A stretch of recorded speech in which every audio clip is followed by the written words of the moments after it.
the bell icon on the YouTube app and never miss another update. जय श्री राधे राधे। प्रिय मित्रों, आप सभी का एस्ट्रोलॉजी दर्शन में बहुत बहुत स्वागत है। आज हम ज्योतिष शिक्षण के अंतर्गत जन्म कुंडली में बनने वाले एक विशेष योग चतुर्मुख योग के विषय में चर्चा करते हैं। तो आइए जानते हैं चतुर्मुख योग के निर्माण के योगा योग के विषय में।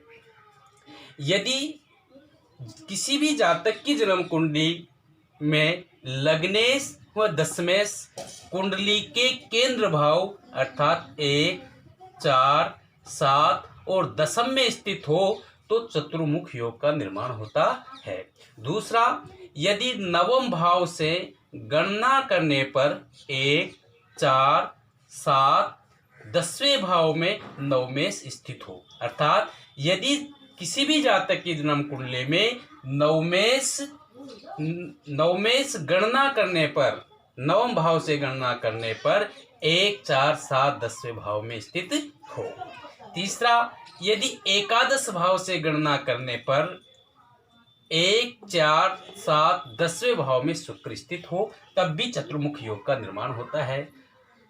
अथवा यदि नवमेश से गुरु केंद्र में हो, इस स्थिति में भी चतुर्मुख योग का निर्माण होता है। और जिस किसी भी जातक की जन्म कुंडली में चतुर्मुख योग का निर्माण होता है, ऐसा जातक उच्च विद्या संपन्न होता है तथा कहीं कलाओं का ज्ञाता होता है। इसके साथ ही साथ वह धनी, उच्च पदाधिकारी, विनयशील, गुणवान, चतुर एवं मधुर भावी होता है। इस प्रकार से हम यहाँ पे एक चतुर्मुख योग निर्मित उदाहरण कुंडली का अध्ययन करते हैं। प्रस्तुत कुंडली में लग्नेश बुध हुआ। यहाँ पर लग्नेश जो है बुध केंद्र में अर्थात दशम भाव में विद्यमान है तथा दशमेश गुरु भी स्वग्रही होकर के दशम भाव में विद्यमान हुआ। इस प्रकार से नवमेश शनि अर्थात नवम भाव का